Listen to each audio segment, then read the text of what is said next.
Listeners to Love 101 FM are advised that the views and opinions expressed in this program are not necessarily those of Love 101 FM.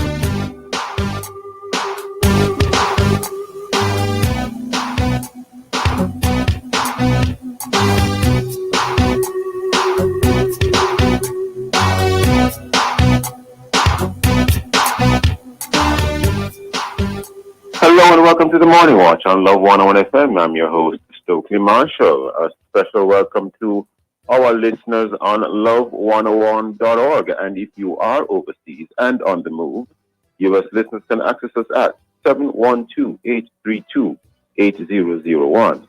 And if you are in the UK, 0330-332-6541, or join us via the Love 101 FM app that can be downloaded from the Google Play Store or the Apple Store. You can also join us on Love 101 FM Facebook and YouTube Live. In the main watch today, the central bank digital currency. And in the second watch, protecting and defending the unborn, the pro-life motorcade. For our Facebook question, we asked, what are your thoughts on digital currency? Share your responses on our Facebook or YouTube, Love 101 FM Jamaica Live, and also WhatsApp comments and voice notes to 876-997-3125 using hashtag The Morning Watch. We'll share your comments later on in the program, but first, here's our quote. This morning's I quote, some people walk in the rain, others just get wet. Roger Miller. Siobhan Blair, why you chose this? Well, I'm not saying you chose it. Right, the producer did. Right? What an interesting I quote. I know. For a day such as this, right after the rain. The main watch will be back after this break. Coronavirus cannot move around by itself. If we control our movement, we can control the spread. If you do not have urgent matters to attend to, stay at home. If you have a cough, sneeze, sniffle, fever, stay at home. Flu-like symptoms or any respiratory illness, stay at home. If you do not have urgent matters to attend to, stay at home. By order under the Disaster Risk Management Act, stay at home. If you must go to the market, make a list and shop by it. Do not stay longer than necessary. Make a list and shop by it. Avoid touching surfaces. Avoid crowds and standing close. Use a mask or a scarf to cover nose and mouth. If you have a cough, sneeze, sniffle, fever, stay at home. Flu-like symptoms or any respiratory illness, stay at home. Tan at your yard. By order under the Disaster Risk Management Act, stay at home.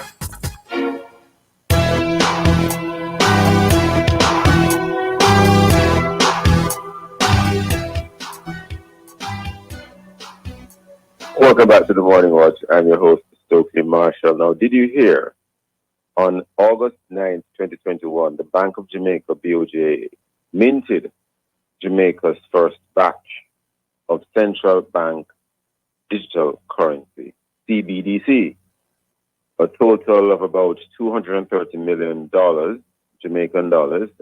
What does this mean? We have as our guest today Trevor Forrest. He is the Chief Executive Officer of 876 Solutions, and he is a cybersecurity expert. We had hoped to have a representative from the Bank of Jamaica here, but unfortunately, we weren't able to secure a confirmation. Good morning, Mr. Forrest. How are you? I'm good. How are you? I'm well, sir. Now, Good. first of all, the listeners will want to know what is meant by central bank digital currency, and what is or what was the significance of minting about 230 million Jamaican dollars of it on the 9th of August. Mr. Forrest? All right, so let me kind of start by defining what CBDC, or central bank digital currency, is. In effect, it is the electronic form, or what you could call the digital twin of paper money. It is very special in that it is the direct equivalent of its paper counterpart. So even though it's digital, its value is directly equivalent to its paper counterpart. So one CBDC dollar is equal to one paper dollar, so to speak, right? The difference is it exists entirely in the digital domain. It is fully backed by the Central Bank of Jamaica. Which means its use is considered legal tender. And what it means really is now you have in the furtherance of moving to this digital society and digital economy, you now have a major component being created to exist in that reality. So that's in effect what a central bank digital currency is, something that is entirely digital. It is equivalent. It is the direct equivalent to its paper counterpart. It is backed by the central bank and regulated, and it can be used as legal tender. So you can buy things at your at any goods and services vendor using it, as long as they're equipped to do so. And I think the intention is to eventually remove cash on coin and move entirely into fully digital transactions.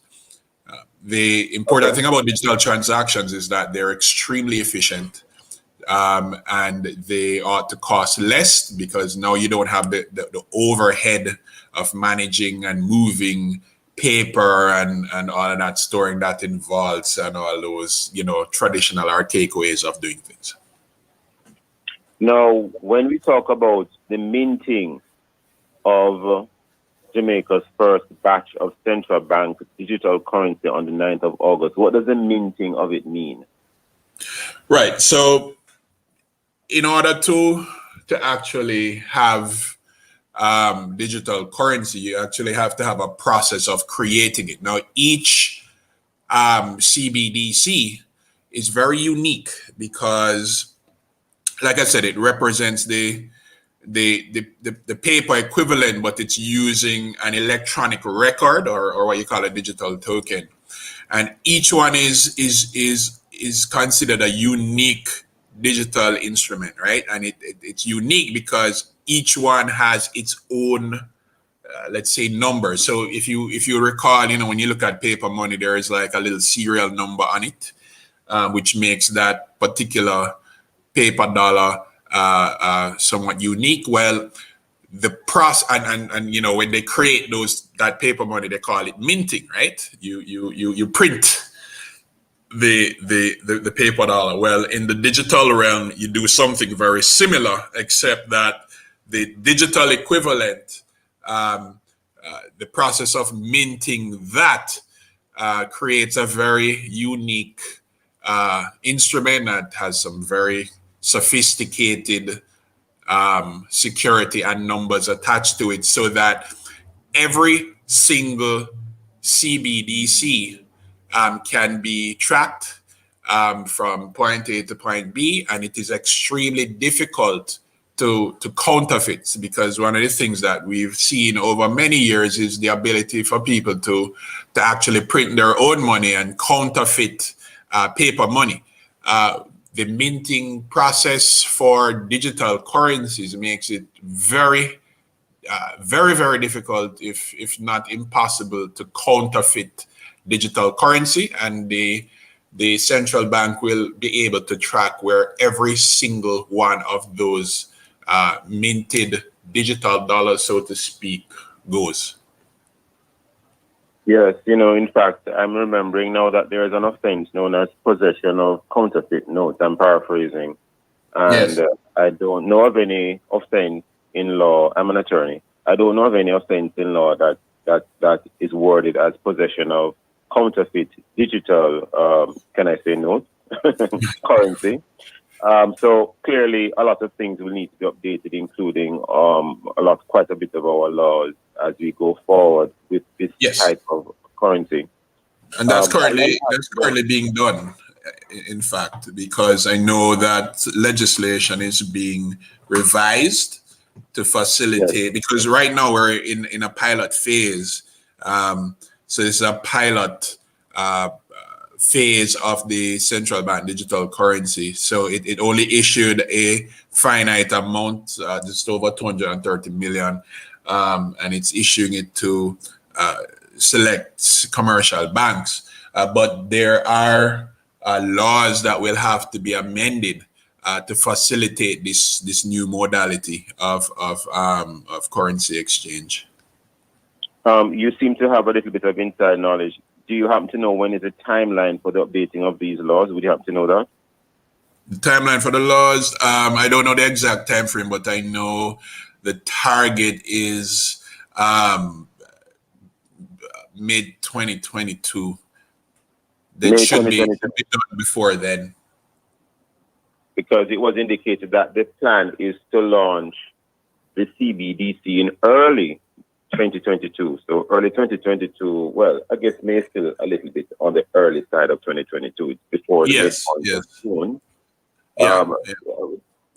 We're almost upon a break already, but I want to ask you if you can. You already, in a nutshell, itemized a few of the advantages, but I want you to state what other advantages there are to having a digital currency, and then I'm going to ask you to indicate what might be the disadvantages, if any. What are the other advantages of having a CBDC? Okay, sure, can do that. So one of the major advantages is the fact that because it's in the digital realm, transactions ought to be hyper efficient. You can do things a lot faster. The transaction fees should be a lot less because now you have virtually eliminated all of the overhead that you have to deal with when you have to manage paper. Because when you have to move around billions of dollars of paper money between vaults and Brinks trucks and so on, there is going to be a cost for doing that, and that cost gets passed on to the consumer. So you'll always find that when you move to digital currency, a lot of that, or anything digital really, a lot of that kind of thing goes away. Another thing is when you look before you move on from there, you're saying that the banks will no longer need all these huge vaults for storing cash? Well, if you move entirely digital, you won't need paper because it's now not stored in a physical form. It's stored in a digital form. So you continue. Right. What you'll also find is that the introduction of central bank digital currencies may bring about greater inclusion because in the financial system, because technically you don't need a bank account anymore in order to participate in digital currency transactions. Now, what that does is it will fundamentally change, or some say disrupt, the entire retail payment landscape. because when you think about it right now, the payment landscape is really monopolized by the major commercial banks. I'm going to Right. ask you to hold that thought because Mr. Forrest, I'm going to ask Yes. you to hold that thought because we're up on a break. We'll be right back on the morning one. Yeah, sure. This is Love 101, 7:15. NIS pensioners, avoid the wait. Get your NIS pension straight to your bank account. It's easy. Simply visit the Ministry of Labour and Social Security's website, mlss.gov.jm, or the nearest NIS office and collect the direct deposit application form. Then complete the form and submit it along with supporting documents to the NIS office nearest you. Avoid crowds and long lines. Get your money when you want it. The National Insurance Scheme, always working for you. Here's why you can't afford to miss the Morning Watch. I love listening to the There are a million reasons to want to own a home. I want more space for the children. I am tired of paying rent. My wife and I want an investment. Go from future plans to keys in hand with an NCB mortgage. Get rates as low as 6.95%, 100% financing, and up to 40 years to repay. Plus, get the life insurance and home insurance you need all in one place. Visit myhome.jncb.com to get started. Conditions apply.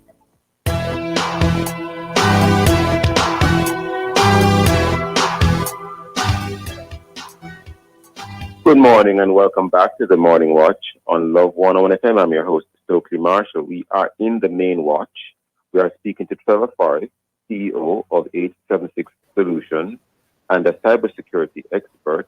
The topic we're looking at is the central bank digital currency. And just to repeat, we had hoped to have a representative from the Bank of Jamaica here online today with us.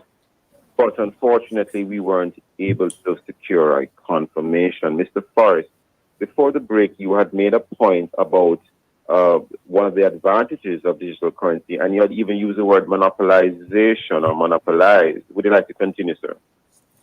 Yeah, so what I was saying, central bank digital currencies will introduce a new retail payment landscape, because the retail payment landscape right now is really monopolized by central banks.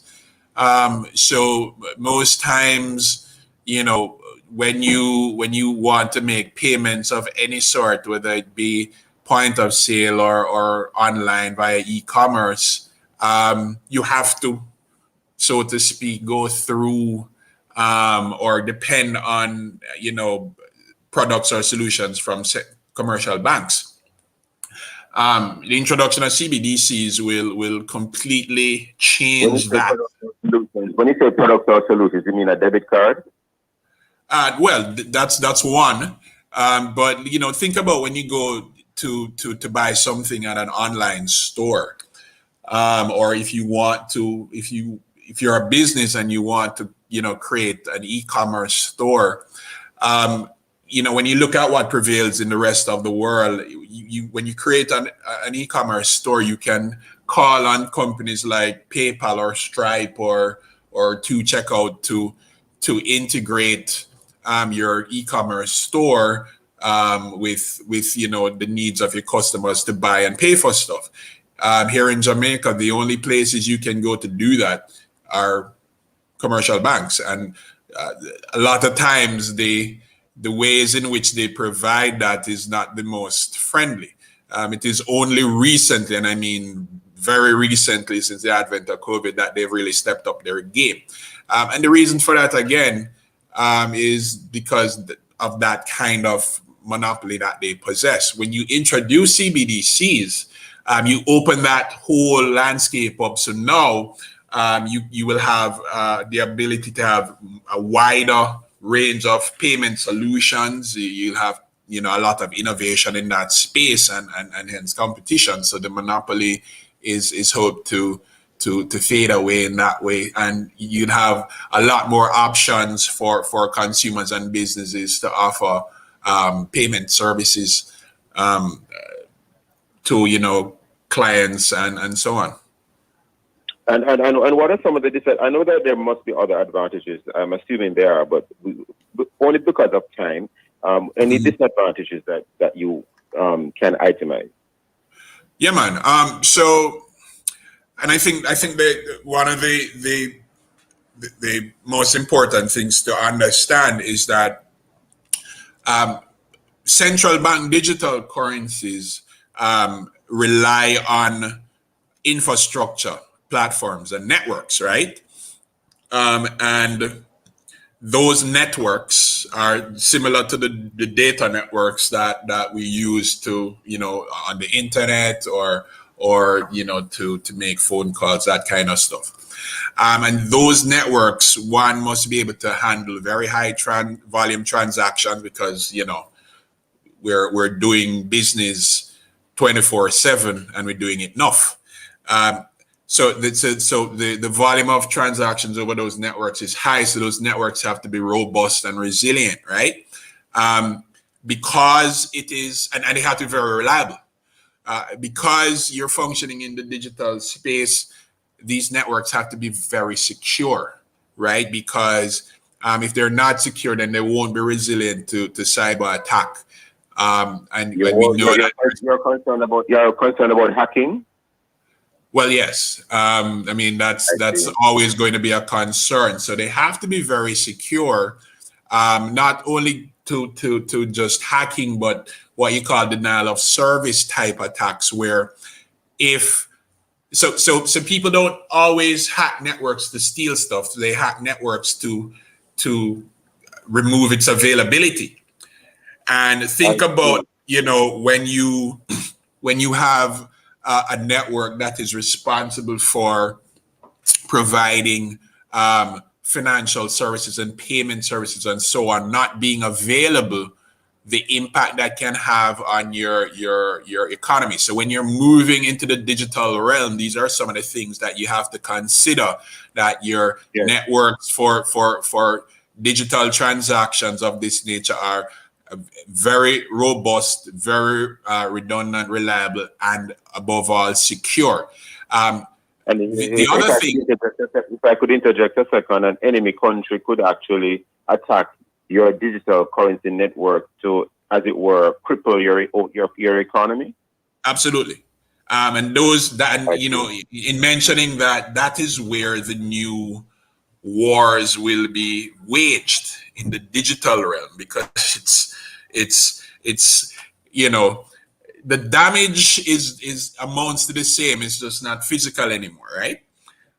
So entire economies can be brought to their knees by nation state type or non-nation state type attacks on your digital networks. So you have to ensure that they're very. If I could interject again, such as if a terrorist group were to hack the network of a nation state and remove its ability to pay for goods and services?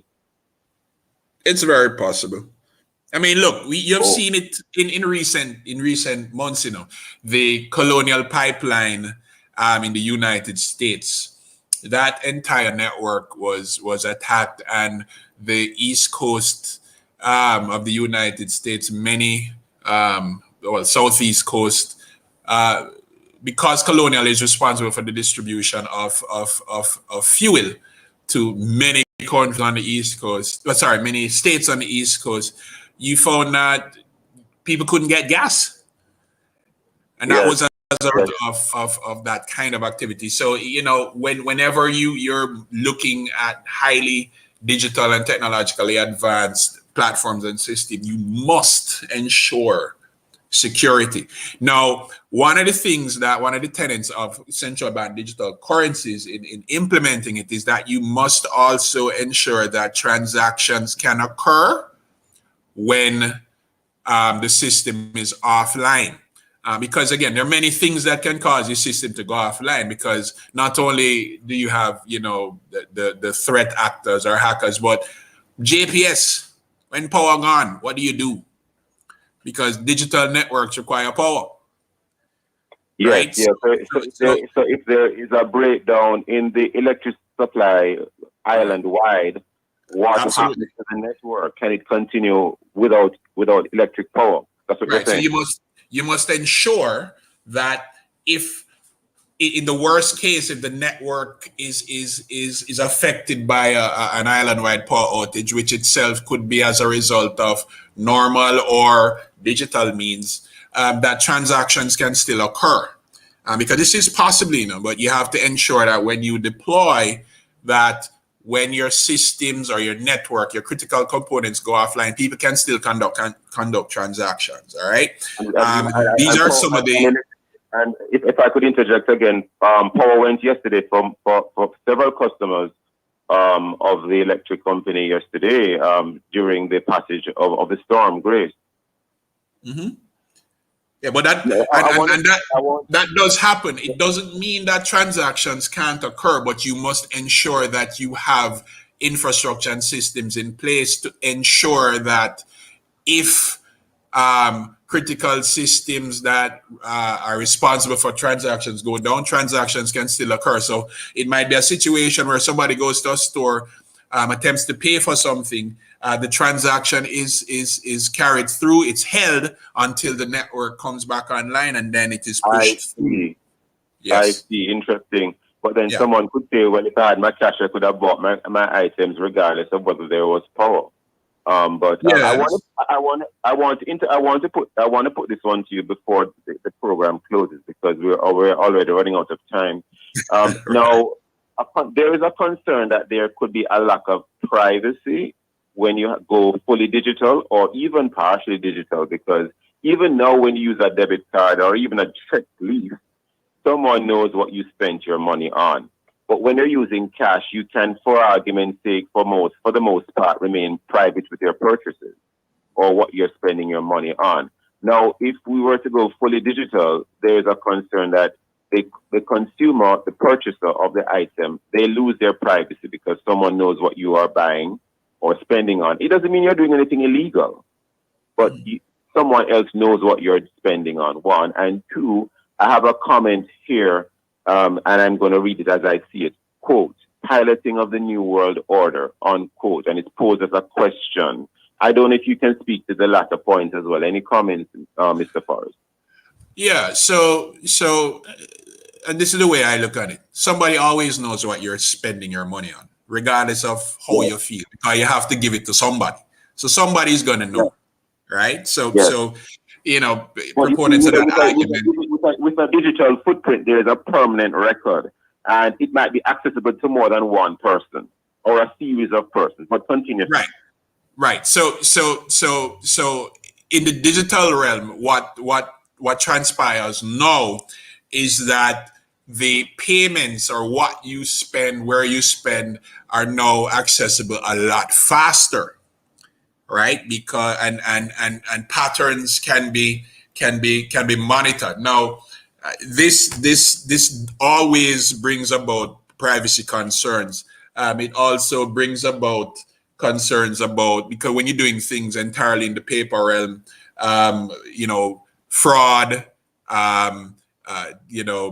terrorist activity, illegal activity is also difficult to track in that space. So there's always a discussion about the privacy, and I suspect that, and you as a lawyer would appreciate that legislation and constitutional considerations have to be made and brought to bear there.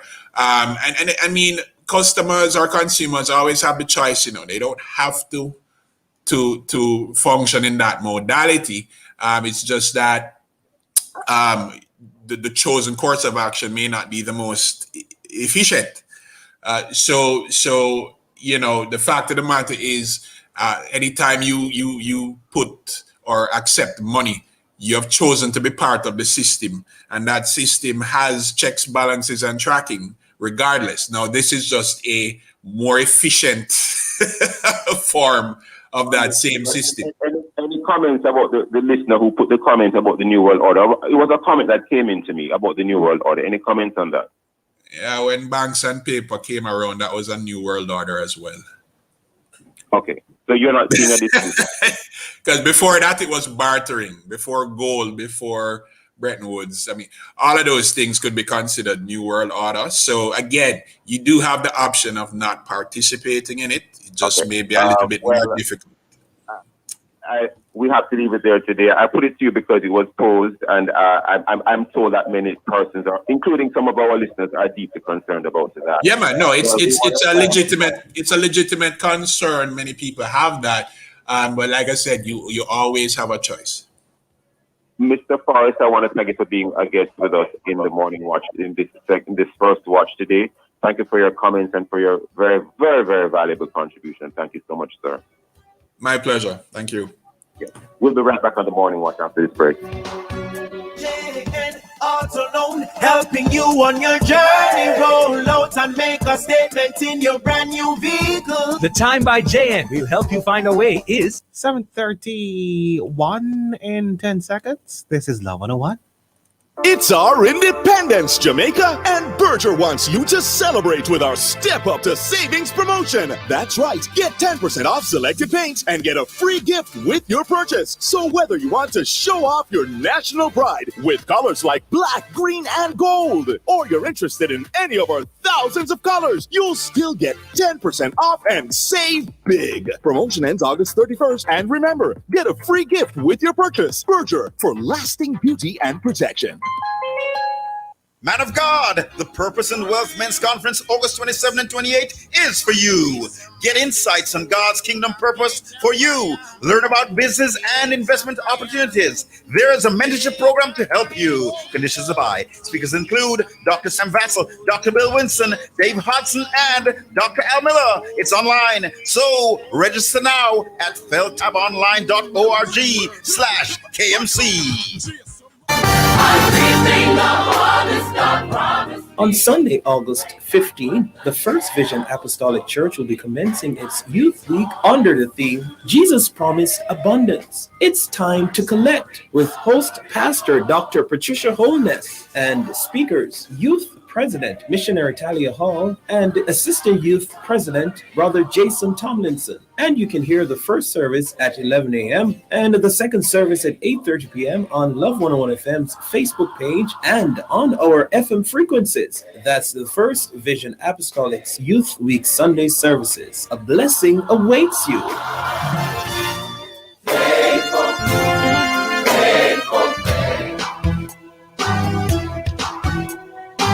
I apologize for that insert. The event had already happened, right? Yeah. This is Love 101. Stokely, it's over to you. Welcome back to the Morning Watch on Love 101 FM. I'm your host, Stokeley Marshall. Let's take a look at the newspapers to see what Jamaicans and others are saying and doing, and in the major daily newspapers this morning and other happenings. We have here in the Gleaner today, bit of a concern here, tracking Grace.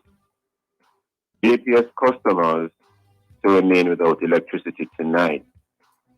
And this is the online version of the Gleaner. So some of what is in the online version may not necessarily be in the print version. We also have here South African activists slam Johnson & Johnson, J&J, for exporting vaccines. And we now turn to the Jamaica Observer. We have here a photograph of persons, some men here, pushing what looks like a large bus, like the size of a coaster bus, through some heavy water on a highway.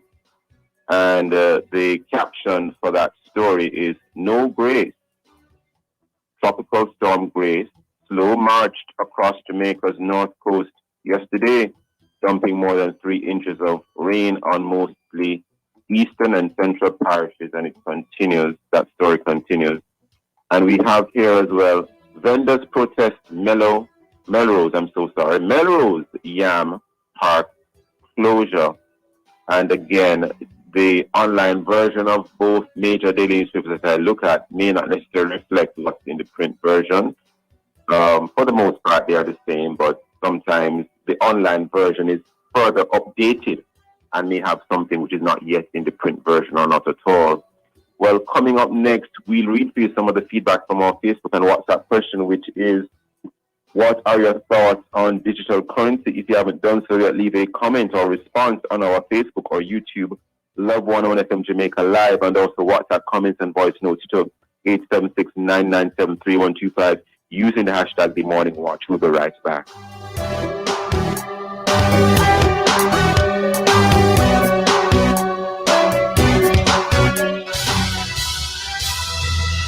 This is current. This is news. This is what's happening in Jamaica and around the world. Current affairs, government activities, the latest news in education, health, the economy, and more. Stay up to date and stay current on Love 101, 6:30 a.m., our morning news. 10:30 a.m., our mid-morning updates. 1 p.m., highlights in the news inside the Alive Exchange. 5 p.m., Dateline News. 6:30 p.m., religious news highlights. And don't miss News Review with Clyde Edwards on Sundays at 7 p.m. This is current. This is news presented by Love 101 FM in partnership with My Jamaica Today. Only 3 clicks away. Stay in the know and in the now on Love 101, the family station. Our mid-morning news is sponsored by Jamaica Customs Agency, country above self.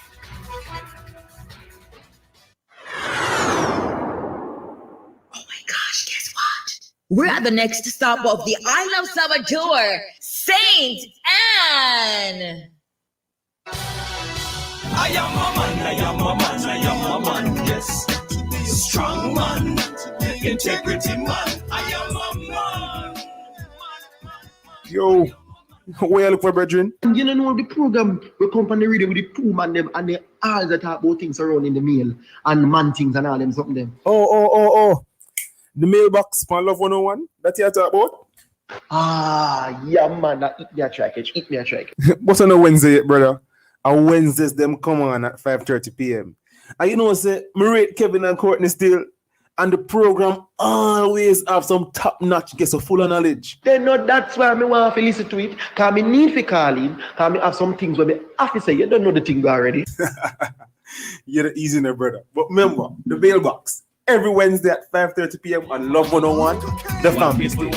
No, yes, to take me life. Me is a man. Honest man. Yes.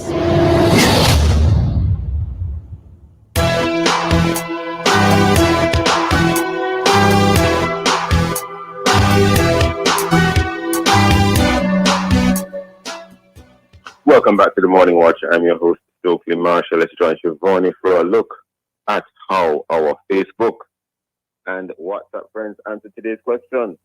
What are your thoughts on digital currency? Shivani, any comments? All right, Donna on Edwards on Facebook says this is the setup of the one world order.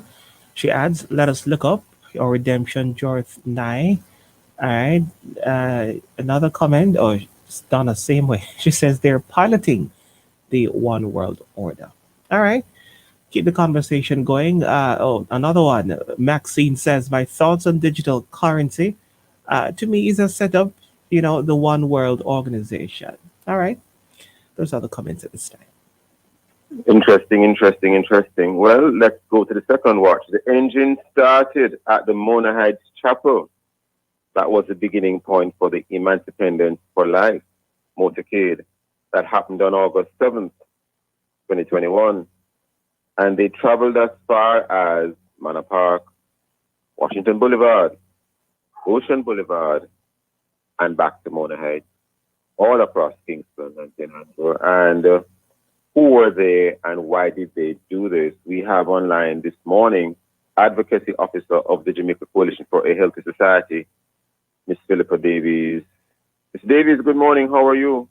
Fine, thank you, Mr. Marshall. Good morning. Hope you're dry and well. Thankfully, I am dry, and thankfully, I am well, and I hope the same for you. Yes, I am, thank God, yes. Yes. Now, tell us, is it the Jamaica Coalition for a Healthy Society that hosted or held the Emancipendence for Life, and why Emancipendence for Life at the time that you did it? Well, we, Jamaica Coalition for a Healthy Society, we are a local pro-life, pro-family Christian NGO, and we partner from time to time with other like-minded groups and individuals. And we just thought it important in light of the discussion in Parliament and outside of Parliament on the abortion law and whether the law should be changed or retained as it is to preserve the life of the unborn. We just thought it was important to take the message to the streets and to inform Jamaicans on why it is important that we keep this law to preserve the life of unborn, and also to demystify some of the arguments you often hear from the pro-abortion advocates, and to show that abortion is murder, to show that the baby in the womb is a human being from conception, to show that this is not just about the mother, but also the child. There are two persons at least involved. So to bring the message to the streets and to just show that we want to preserve our independence. We're fighting from slavery, remembering our history of having won our freedom from slavery, but it's not just enslavement in physical chains, but there are other kinds of chains that are of an ideological nature. When pro-abortionists from outside of Jamaica want to push this idea that babies are not human beings and that their lives are not worth preserving. Very interesting. And the motorcade took you from the Mona Heights Chapel in Mona Heights, St. Andreas, and you went across the length and breadth of the city. Now, tell us how that was, and did you, for example, make stops along the way and speak to persons? Was it that you had a loudspeaker from which you presented your ideas to the public? How was it done specifically? Right. So we had about 31 cars in the motorcade, and each car was dressed with the Jamaican flag, with the balloons of the colors of the Jamaican flag, as well as balloons in pink and blue to signify boy and girl. And each car also had posters that were taped onto So the blue was for boy and the pink for girl? Absolutely. Okay. Absolutely. And then each car had posters taped on, which carried the message to say that abortion is murder, to have a picture of a baby being developed in the womb of the mother, to respond to arguments to say that whether you are 10 weeks, 10 months, or 10 years, you're still a human being made in the image of God and your life is precious. To say that the baby's body matters and it's not just about the mother's body, because we hear the pro-abortion advocates sometimes say, it's my body, it's my choice. Well, the mother has her body and it is her choice to do what she wants to do with her body, but we're talking about the baby's body. That abortion is killing a baby, and that's a separate body from the mother. And so we had different posters on the cars, and we drove all together. In one line, we had a police escort, as well as outriders who would go alongside and go ahead of us to the various routes on the map, so as to control the traffic, to manage the traffic, so that we could try and keep the motorcade line together. We went from Mona Chapel through Ligony, down to Halfway Tree, all the way through Crossroads to downtown, onto the ocean front, back up through Halfway Tree Crossroads, onto Malines Road, onto the Boulevard, up to Constant Spring Manor Park, into Barbican, back into Ligony, and ending in Mona. It took us about 2.5, 3 hours. We had a truck also at the front with the police escort that would play pre-recorded messages from our group, as well as our supporters, for example, the Lawyers Christian Fellowship President, Mrs. Helene Coley Nicholson, talking about why we need to preserve the law, to preserve the life of the unborn, as well as playing music that also carried a similar message. And we had flyers that we could hand out from the cars as we drove along to interested persons. We didn't stop anywhere. It was just a slow flow of the cars from start to finish. So we didn't stop to talk to persons, but our windows were down, and whenever we are at a slow point, for example, downtown, we could talk to persons from the car or hand them the flyers that were already prepared. And on the flyer, not only did we carry a message about preserving the life of the unborn, we also had information as to where persons could get help if a woman that they knew or she herself was going through a crisis pregnancy, where there was counseling support, as well as there was intervention. So, for example, the Pregnancy Resource Center in Montego Bay, the Roman Catholic Diocese in Kingston, and Father Holong also in Kingston. So it was. Can you hold that thought for us, please, Ms. Davies, because we are upon a break, but we want to hear a little bit more about what you just said after the break. Stay with us, listeners. We'll be right back after this break. This is Love 101 in 7:45. Become the hero on the scene by taking the COVID vaccine. Get vaccinated as soon as you get all the facts. Don't listen to the rumors. This vaccine might just make it possible for teachers to sit face to face with schoolers. This vaccine make it safer for everybody, from the young to the elderly. Don't you want to go back to living normally when things were more orderly? And if you want to live a long good life, then we all have to do what's right. So let's get vaccinated along with the heroes on the front line. A message from the Ministry of Health and Wellness. Did you say so winnings and everybody know this? I some feel like cash and prizes. Million every week, make a running for the niceness. Call 142 for the richness. DJ, bongs. Did you sell and make a rich together? DJ, bongs. Make we rich together with Digicel. Just call 142 or dial star 142 $ for a chance to win your share of $42 million in cash and prizes. Each entry costs $100. From now until September 14th, make we rich together with Digicel. Authorized under Section 58.3 of the Betting, Gaming, and Lotteries Act. Let's build strong bonds. Take advantage of the NCB Financial Group Limited bond offer with a minimum investment of 100,000 Jamaican dollars attracting 6% interest per annum paid semi-annually. Don't let this wealth opportunity pass you by. Offer opens August 13 and closes September 2. Text the bond to 876-383-2076 or email multi-channel NCB Capital Markets at jncb.com to get started. Start building generational wealth today. Conditions apply. The first sound they make is to simply let the world know they're here. And then it's our duty to help them show the world why they're here in the first place. Give them every advantage with the Guardian Achiever, a plan that provides for their educational dreams and protects their health and life in the process. For more information, call 888-4LIFE to speak to an advisor or visit myguardiangroup.com.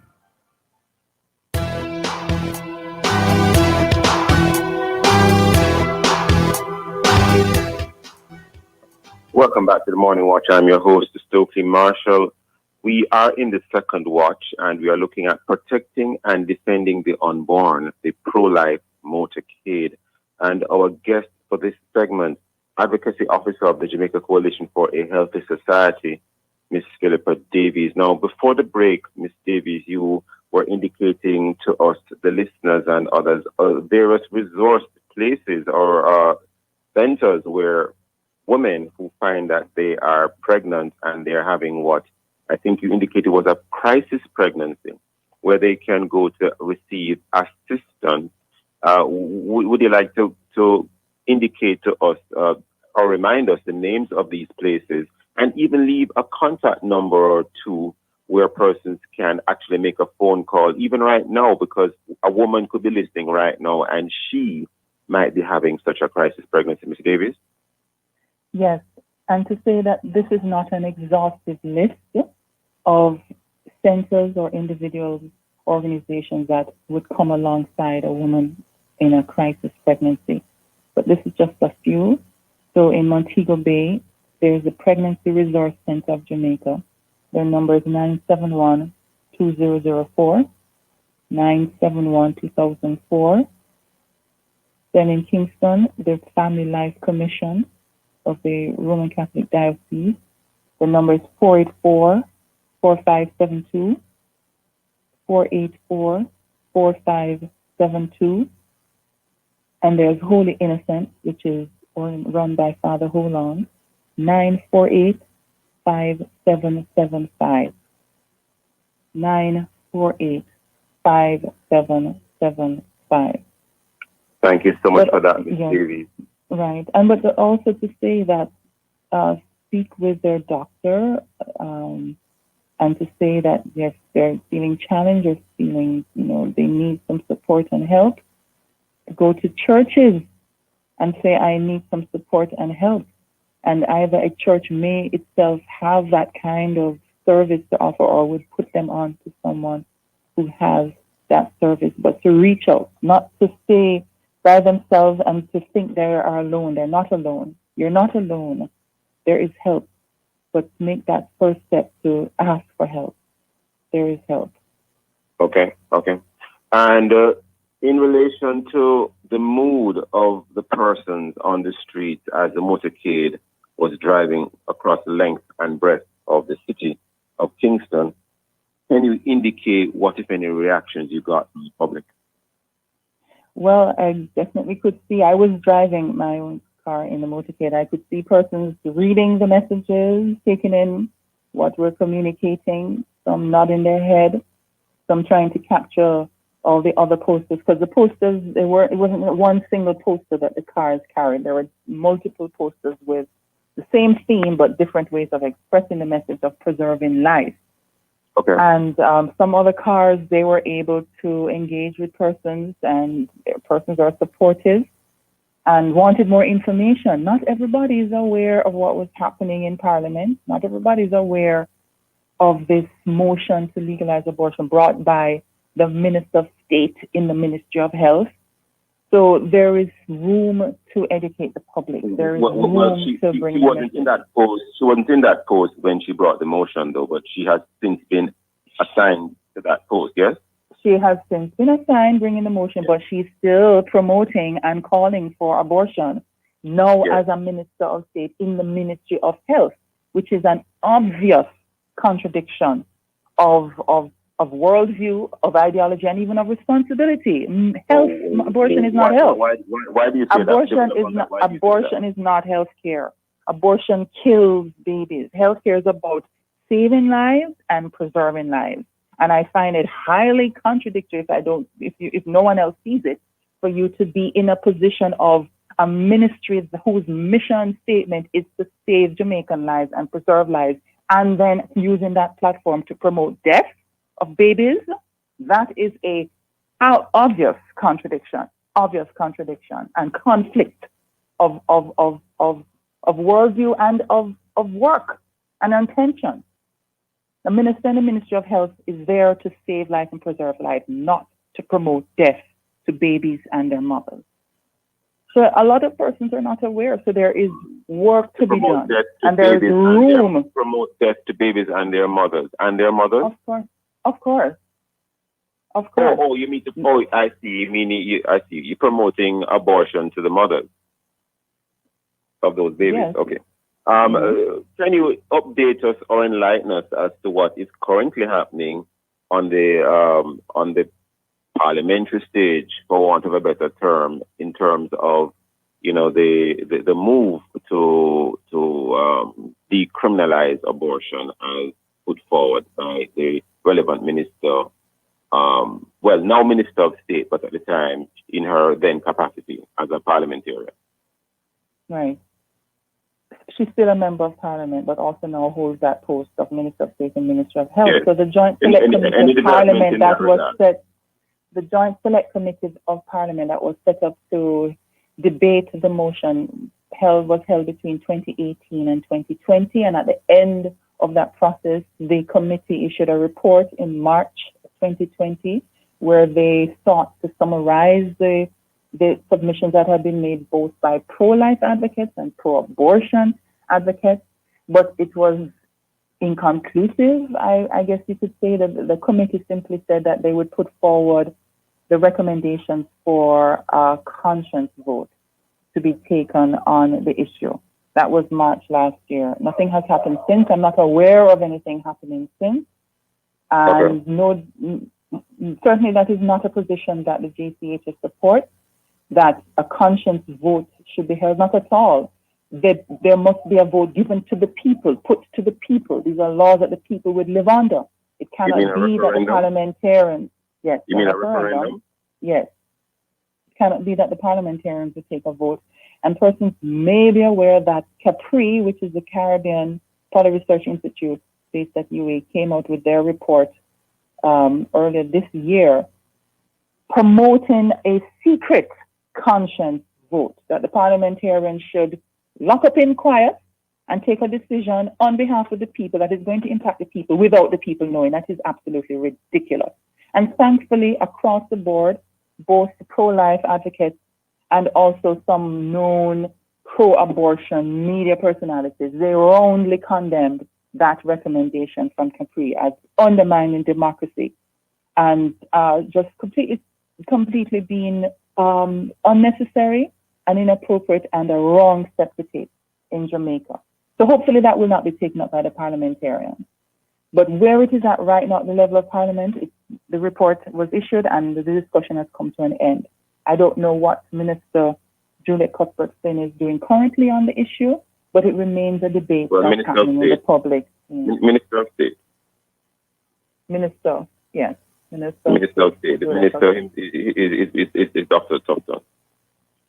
Okay. Well, what I would like seeing going forward, hopefully that this motorcade was not the only one. Hopefully we'll be able to do it in other cities and towns across Jamaica so that the message goes far and wide and so that the ordinary Jamaican citizen is aware of the arguments that are being put forward and the need for us to stand in solidarity on this issue.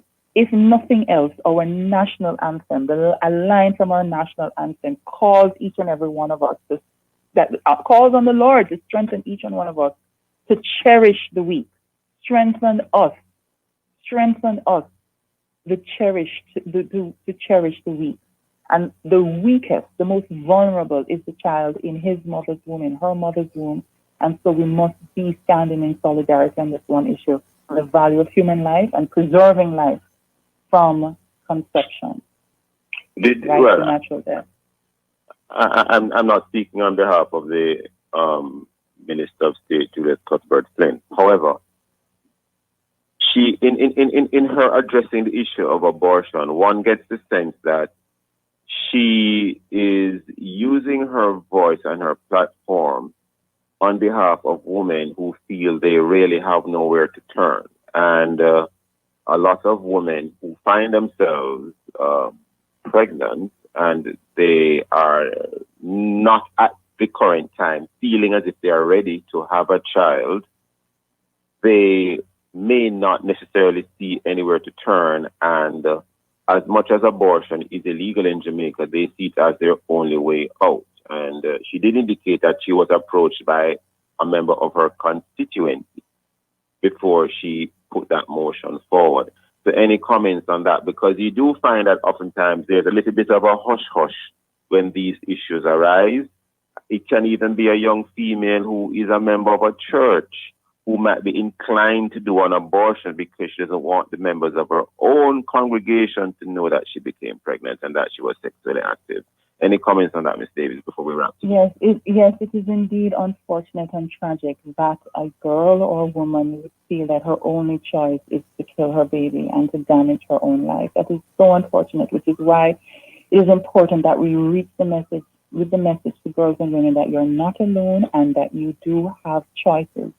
And ending the life of your baby is not the choice that would be best for you or for that baby, because there will be long-term consequences. When you talk with women who went through an abortion, they would say tearfully, I felt I had no choice, but she does have a choice. And so please, young woman, please, young lady, reach out to these centers, these organizations that would come alongside you and support you. But the first step is to preserve the life of your baby and your own life. For whatever the reason why you have become pregnant, ending the life of the baby is not the choice to make, because there will be lifelong negative implications for your emotional state, your physical state. Abortion is murder. Do not engage in the taking of life of your baby. You must live. I think we may have to there this morning, Ms. Davies, because I think we're totally out of time. You want to finish that thought quickly, because I think we're totally out of time. If you could just remind your listeners of the numbers, I hope you took them down so that person can reach out to those organizations that would help. I have to leave it there today. I want to thank Philippa Davies. Thank you, listeners, for being with us. Join us again tomorrow as we look at other topical and controversial issues. And, of course, to get copies of the program, visit our production department or contact our production department. And, of course, listen to the Morning Watch Love 101 app. Download it today and stay connected to us, the family station, Love 101 FM, the number one gospel station in Jamaica. This has been the Morning Watch. Thanks to our producer, Kathy Gale, and to our guest. I am Stokeley Marshall, handing it back to Love in the Morning with Siobhan Blair. This is Love 101, the family station's 8 o'clock. It's time for the program.